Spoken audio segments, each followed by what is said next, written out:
Aloha, it's Kiana, and here are today's top Hawaii headlines from the editors at the Honolulu Star-Advertiser. Also, mahalo to Longs Drugs Hawaii for sponsoring the show. Head on over to your neighborhood Longs Drugs for all your shopping needs.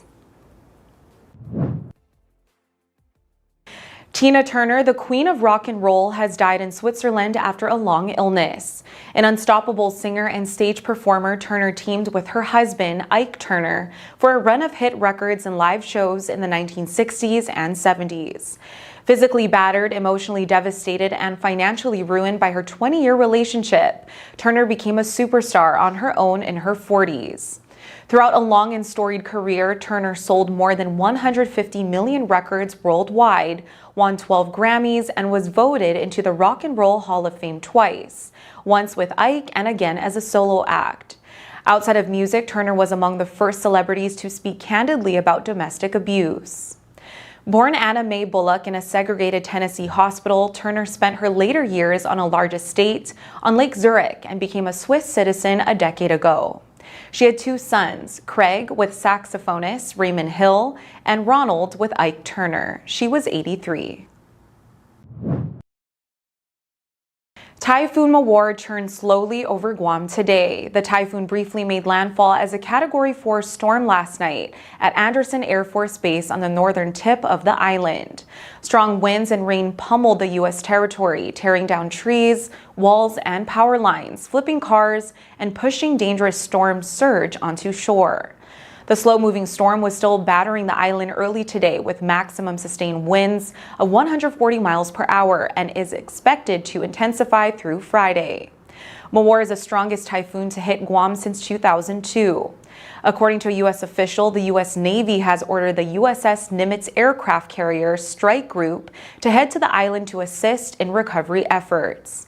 The Nimitz, a cruiser and a destroyer, were steaming to Guam from waters south of Japan and should arrive in the next 3 to 4 days. Guam Governor Lou Leon Guerrero said an emergency declaration approved by President Joe Biden will support the mobilization of resources as officials assess storm damage. A second suspect has been arrested in connection with Sunday's fatal shooting of a 17-year-old boy in Makaha. On Monday, prosecutors charged a 16-year-old boy with second-degree murder and firearm offenses related to the deadly shooting. Police said investigators determined that a 20-year-old man also shot the victim at Makaha Beach before fleeing in a Ford Focus driven by a 16-year-old girl. The man allegedly set the car on fire near the end of Waianae Valley Road several hours after the shooting. Officers of the District 8 Crime Reduction Unit arrested him at Makaha Beach Tuesday night on suspicion of second-degree murder, first-degree arson, and firearm offenses. Charges are pending, and he remained in custody as of this morning. Florida Governor Ron DeSantis has officially entered the 2024 presidential race. The 44-year-old Republican revealed his decision to run in a federal election commission filing before taking part in a media blitz. DeSantis joins a crowded Republican primary contest, but he is considered one of the party's strongest candidates to retake the White House from President Joe Biden. He is also considered to be former President Donald Trump's biggest rival. DeSantis is a Florida native who studied at Yale University. He went on to Harvard Law School and became a Navy Judge Advocate General Officer, a position that took him to Iraq and the Guantanamo Bay detention camp. After serving in the U.S. House of Representatives between 2013 and 2018, DeSantis ran for governor and is now in his second term. He has molded himself into a leading figure in the nation's bitter fights over race, gender, abortion, and other divisive issues. A 95-year-old Australian woman with dementia has died after police shot her with a stun gun 1 week ago. Claire Nowlin had been hospitalized in Cooma in New South Wales state since her skull was fractured on May 17.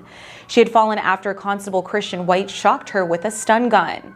Last week, White and another officer were called to Nowlin's nursing home after staff reported that she had taken a serrated steak knife from the kitchen. Nowlin was carrying the knife and moving toward White using a walker when she was hit with a stun gun. White faces charges of recklessly causing grievous bodily harm, assault occasioning actual bodily harm, and common assault. Those charges are likely to be upgraded following Nowlin's death.